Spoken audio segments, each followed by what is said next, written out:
Sengimno mama lana ekuthiwa usesebenze 27 years kuyona lemboni lena enza lo msebenzi lo.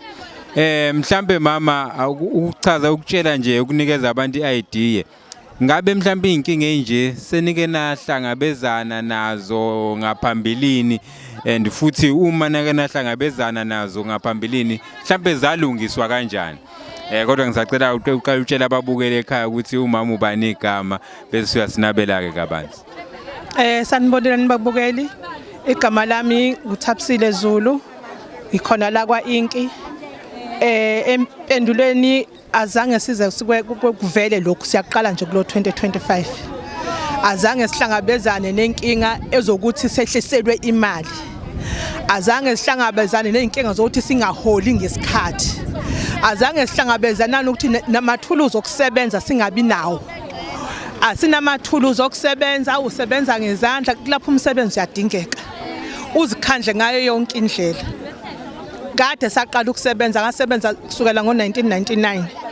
Kuze kube manje siyadibana nezinkinga kodwa inkinga ekwazi ukuxazululeka kahle. Kungabi naso isiteleke esimbi. Inkinga nje iqala manje ngo2025. Njengobuzwa ke mbukele ekhaya ukuthi akuyona inkinga endala lena akuyona inkinga abajwayele ukuhlangabezana nayo okusho ukuthi khona okwenzakalayo okusha manje abangakwazi. So mama mhlawumbe ifiso zakho njengomuntu osekade wasebenza la ubufisa ukuthi kwenzeke kanjani sona siphi isifiso ufuna ukuthi noma ufuna ukuthi lo mbutho wenu le machine ifike kephi bese kwenziwa njani ngoba noma wafanele nje kubuyiselwe izimali zabantu ikona kuphi okuyisifiso seni njengoba nila isifiso sethu kahle ukuthi sibuyiselwe izimali zethu. Sibuyisele nje imali zethu ngoba uhola le mali engekho ayikho siyondla sinezingane sinabazukulu siphetha amakhaya singomama sinabo baba asinabazali abasilekelela abahola impesheni. Sifisa nje sengathi ongenani ababuse le mali endala esasivele sihola. Futhi nokulaliswa phakathi nezinsuku ekubeni futhi uoffer ngomgqibelo nangesonto. Kuvele kube inkinga enkulu ekubeni uya offer ngomgqibelo nangesonto. Phinde futhi uma ngabe uzosebenza umgqibelo nesonto kuthiwa lala usuku olodwa ngoba uzosebenza ngomgqibelo. Ekubeni umgqibelo usuku olodwa ekubeni isonto lu1 and a half. Into esingazange siyazi.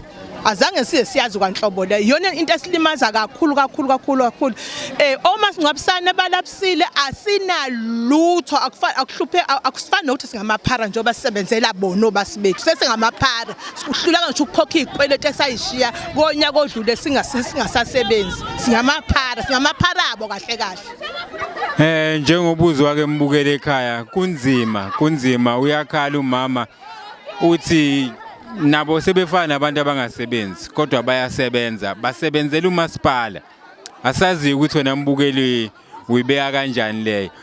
Mama siyabonga kakhulu sibonga ukuthi nje uyinikele ukhulume ngokukhuleka ngalolu daba lolu ngathi kungalunga konke nikufisayo kuhambe kahle nezikhalo zenu zifike la ekumele ifike khona. Siyabonga kakhulu. Siyabonga baba siyabonga.